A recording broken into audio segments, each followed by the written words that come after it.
오늘 하나님이 하십니다. 이런 제목으로 함께 하나님의 말씀을 나누겠습니다. 오늘 본문에 등장하는 다윗의 상황이 그렇게 녹록지 않아 보입니다. 11편까지밖에 지금 같이 말씀을 안 봤지만 이 11편까지 말씀을 보면서 다윗 참 힘들었겠다 그런 생각을 참 많이 했습니다. 왜냐하면 계속해서 억울하고 원통하고 화가 나고 뭔가 돌파구가 없고 그런 상황들이 계속 이어지는데 앞으로 또 얼마나 많이 이어지겠습니까? 보면서 이스라엘 역사상 가장 이스라엘 사람들이 사랑하는 위대한 왕인데 그의 삶이 얼마나 힘들었는가 하는 것들을 조금이나마 짐작할 수 있을 것 같습니다.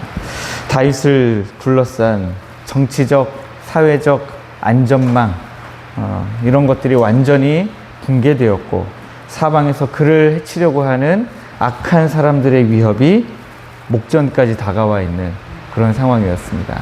그래서 이 말씀을 보면 우리가 어떤 상황에서 지금 부른 거다라고 딱 특정할 수는 없지만 그러나 사울 왕이 그를 쫓을 때였든지 아니면 아들 압살롬이 아버지 다윗을 죽이려 할 때든지가 아니었을까라고 학자들이 추측하고 있습니다. 이런 숨막히는 위기 속에서 주변에 있는 사람들이 어떤 조언을 하는지가 굉장히 중요하겠죠. 네, 주변에 있는 사람들이 조언하는데 11절 말씀 보니까 너희가 내 영혼에게 새같이 너의 산으로 도망하라 이렇게 말하고 있습니다. 새같이 너의 산으로 도망하라.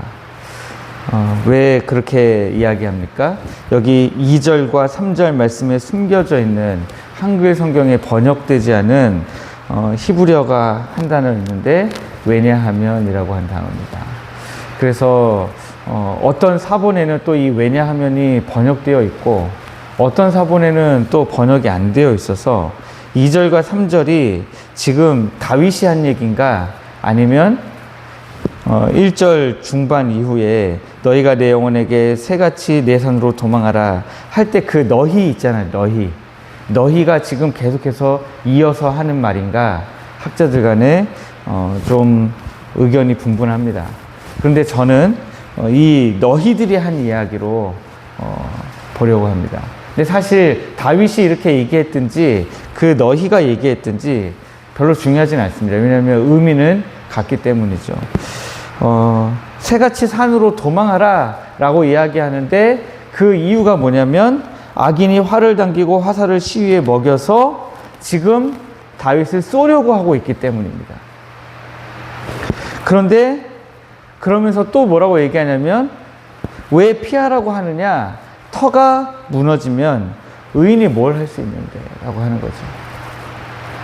터가 무너지면 도대체 할 수 있는 것이 뭐냐 라고 하는 겁니다. 여기 터라고 하는 것은 사회를 지탱하는 법과 정의, 신뢰와 기초를 의미하는 겁니다. 그 기초가 다 깨져 버렸는데 그 기초가 다 무너졌는데 힘없는 사람 한 명이 도대체 무엇을 바꾸고 변화시키고 감당할 수 있느냐 하는 것입니다. 현실적으로 보면 이 조언은 전적으로 옳죠. 네. 사회 기반이 다 무너지고 내가 뭔가를 할 수 있는 나의 터전이 다 무너졌는데 뭘 할 수 있겠습니까? 악인의 화살은 매서운데 내 손에는 아무런 방패도 없고 세상의 기초마저 무너졌는데 할 수 있는 거라곤 새처럼 너의 산으로 빨리 도망해라. 예, 그것밖에는 없는 겁니다. 그렇게 하는 것이 지혜로운 생존 방식으로 보이는 겁니다.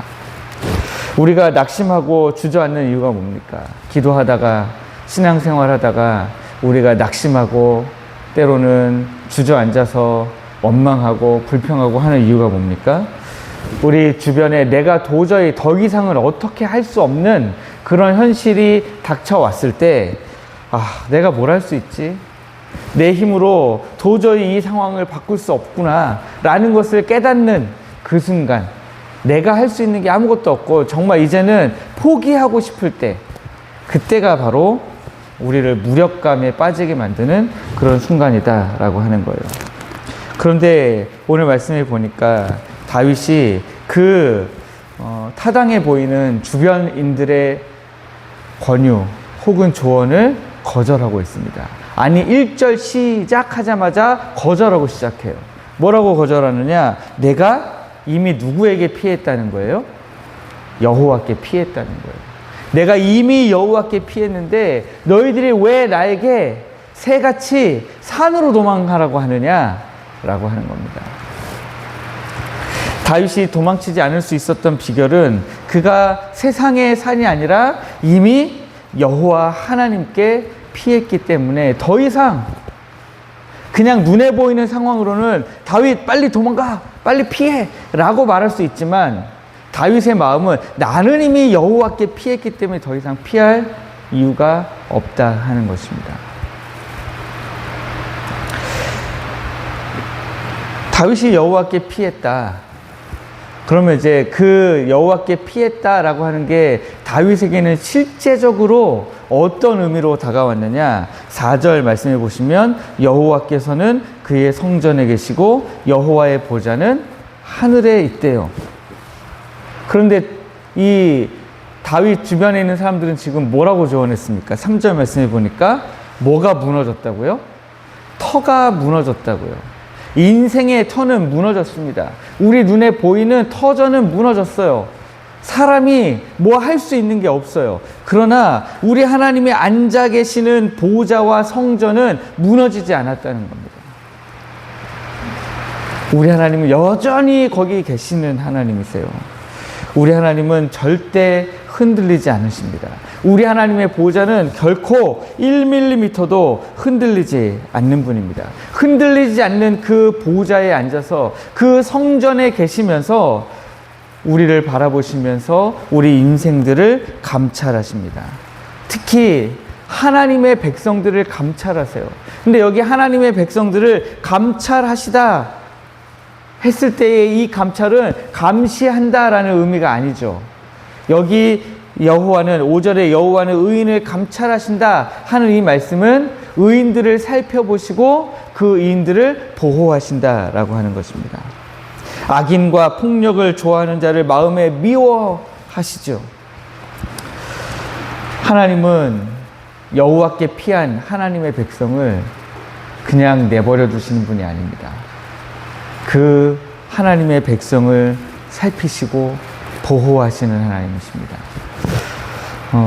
그래서 이제 5절부터 7절까지 말씀을 보시면 하나님이 무엇을 하시는가가 나와 있는 거죠. 특별히 6절 말씀을 보니까 악인에게 그물을 던지시리니 불과 유황과 태우는 바람이 그들의 잔에 소득이 되리로다. 네. 그들이 뭔가 물을 마시려고 아무리 자기들의 잔을 가지고 물을 움켜쥔다 할지라도 먹을 수 있는 게 없는 거죠. 불과 유황과 태우는 바람이 그들의 잔에 가득하다. 먹을 것도 없고 마실 것도 없게 되는 겁니다. 제가 이 말씀을 보면서 제목을 뭘로 할까 고민하다가 의인이 아니라 우리 하나님이 하신다 라고 하는 한 가지 명제를 생각하게 된 겁니다. 지금 다윗이 내가 뭘 할 수 있지? 또 주변에서 사람들도 당신이 이미 터가 다 무너졌는데 당신이 뭘 할 수 있어? 지금 빨리 도망가야 돼 라고 조언할 때 여호와께 피했더니 그 고백을 할 수 있도록 우리 하나님이 감찰하시고 하나님이 살피시고 보호하시고 악인들의 그 잔을 아무것도 없는 빈잔으로 만드신다 라고 하는 것이 이 지금 다윗의 고백 아니겠습니까? 근데 이 모습 속에서 하나님이 하신다고 하는 믿음이 있으니까 이런 고백을 할 수 있는 거구나, 이런 노래를 만들 수가 있는 거구나 라는 생각을 한 거예요.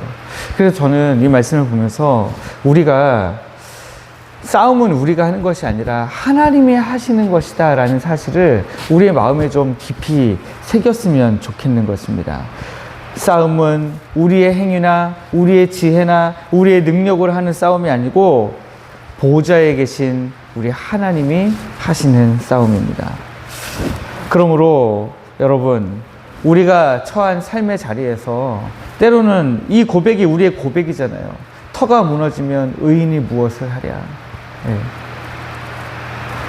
우리가 의지하던 것, 그것이 무너지면 우리가 무엇을 할 수 있느냐. 그것이 바로 우리의 고백인데, 이제 세상에서 말하고 있는 그 합리적인 그 논리에 우리의 마음을 빼앗기지 말자는 거예요. 네.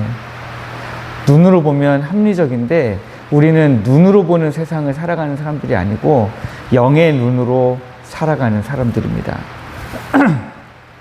내가 무엇을 해야 이 상황을 바꿀 수 있는가? 내가 지금 뭘 해야 되지? 라고 하는 부담감을 다 내려놓으십시오. 하나님의 말씀에 비추어 보면 그것도 교만이에요. 내가 뭘 할 수 있지? 그것도 교만이에요.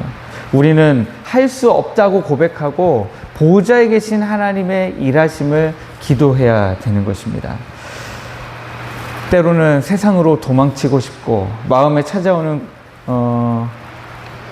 도망치고 싶고 아예 다 포기하고 싶은 마음을 내려놓고 우리의 영원한 피난처이신 우리 주님께로 피하는 오늘 이 아침이 되시기를 주님의 이름으로 축복합니다. 그때에 우리 하나님께서 친히 일하기 시작하실 것입니다. 그 놀라운 주님의 은혜를 누리시는 오늘 이 아침 되시기를 주님의 이름으로 축복합니다.